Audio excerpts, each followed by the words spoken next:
Hmm. What is more relaxing than watching beautiful tropical fish float by at the aquarium? Shiny scales glistening against a backlit tank, slowly falling asleep. I'm getting a little too relaxed. While we gaze at these tropical beauties, let's explore some more pharmacokinetic principles. This time, volume of distribution. So, when we talk about the distribution characteristics of a drug, we need a parameter that is easy to estimate and use clinically. That parameter is called the volume of distribution, or VD for short. You may also hear it being called the apparent volume of distribution because it is not a real volume. Rather, it is a way of explaining why a certain plasma concentration occurs after dosage of a drug. It looks like some of these fish are looking for a new home. Aquatic vertebrate distributors, or AVD for short, are looking to distribute some of these fish to new owners. Let AVD remind you of the apparent volume of distribution. And don't sweat it, we've been assured these fish will be going to good homes. We can work out the volume of distribution by dividing the total amount of drug absorbed into the body divided by the plasma concentration of the drug. The amount of drug absorbed into the body would be equivalent to the dose given IV. As we know, the bioavailability of a drug given IV is 1. If the drug was given orally, we'd need to take into account the oral bioavailability of the drug to work out the fraction absorbed into the systemic circulation.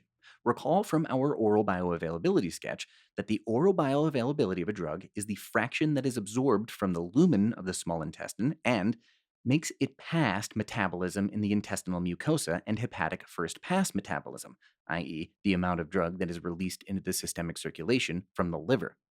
Likewise, we can rearrange the equation to work out the IV dose required, or oral dose, taking into account bioavailability, to reach a certain plasma concentration if we know the volume of distribution. A drug that distributes highly into tissues will require a larger dose to reach a certain plasma concentration. See these small fish? Cute, right? They represent a drug that distributes highly into tissues, represented by this large tank. The smaller tank represents the plasma. For every one fish we have in the small tank, the plasma, we get two fish distributing into the large tank, the tissues. We can use this example to show that to achieve a certain plasma concentration for a drug with a high volume of distribution, we need to give more drug to account for the amount of drug that distributes out of the plasma and into the tissues. In this sketch, if we want 3 small fish in the small tank, we need to have 9 small fish in total as we lose 6 into the larger tank. On the other fin, get it? Hand? Fin?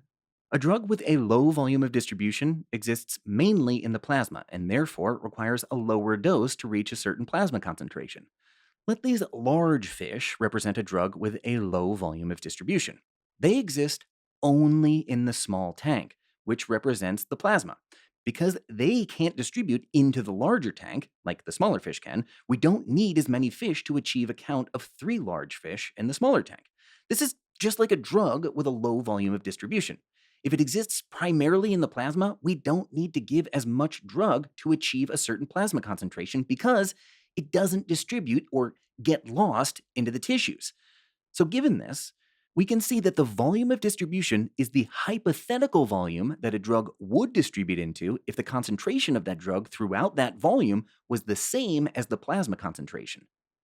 Tropical fish are very sensitive to temperature changes, so we must keep it constant.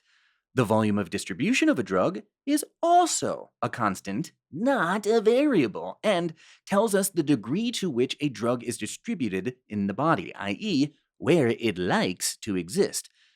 Being a property of the drug exhibited in an average, healthy person, the volume of distribution would typically be given to you and not something you'd be required to work out for yourself.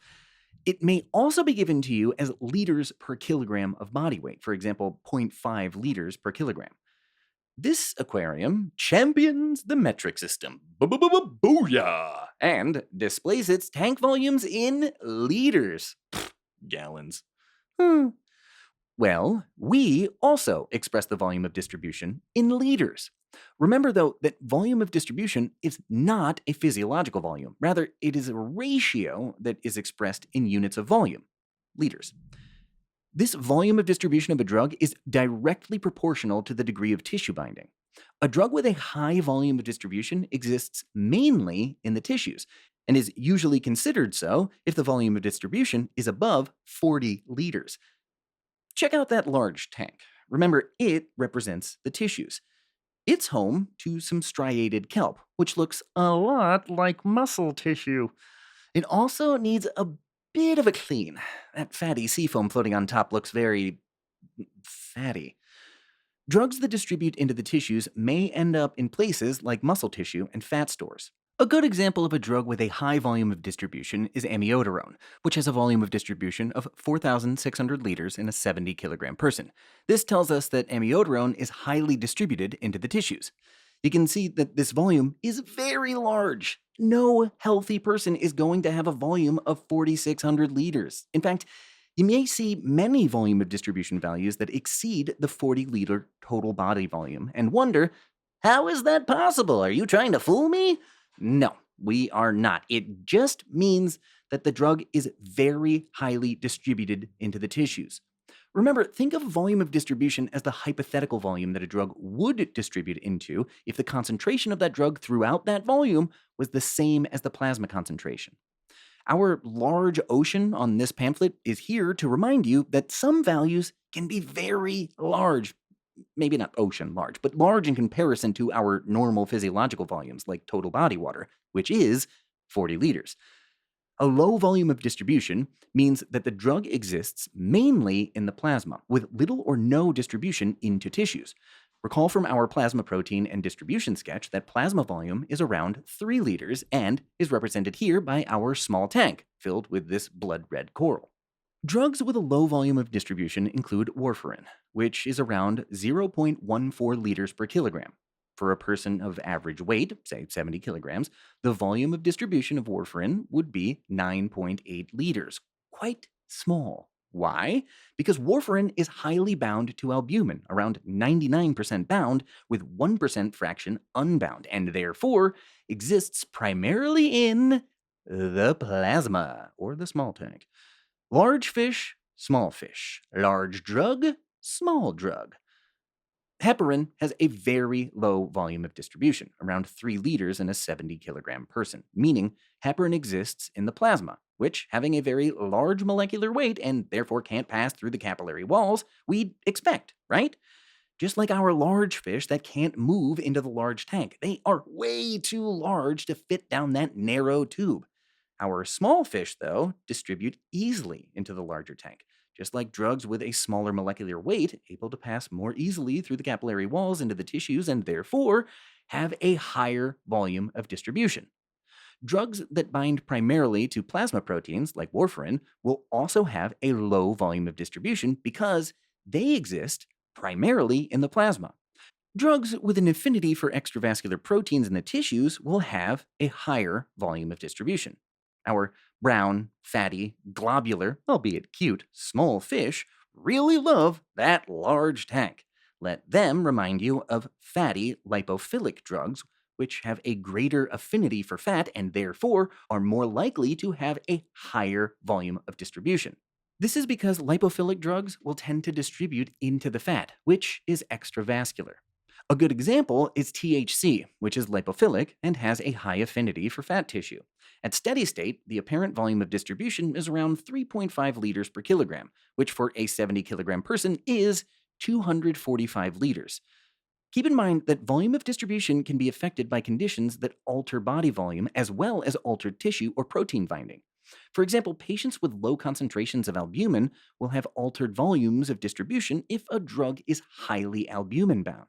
A higher unbound fraction may allow for more drug to move into extravascular volumes, increasing the volume of distribution. Let our fish food, which is high in protein, remind you of the effect that changes in plasma protein concentrations may have on volume of distribution, with our little fish being caught in the net, representing drug binding to plasma proteins. Likewise, if a person has increased capillary permeability, the drug may be more able to move into the extravascular volumes of the plasma, therefore increasing the drug's volume of distribution.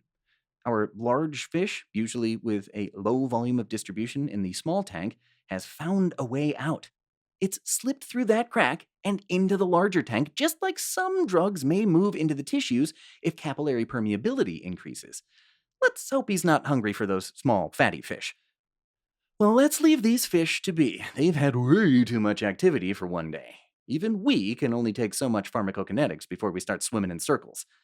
Check out our other sketches in the distribution unit of our pharmacokinetics course. There's plenty more fish in the sea. Hey, no tapping on the glass.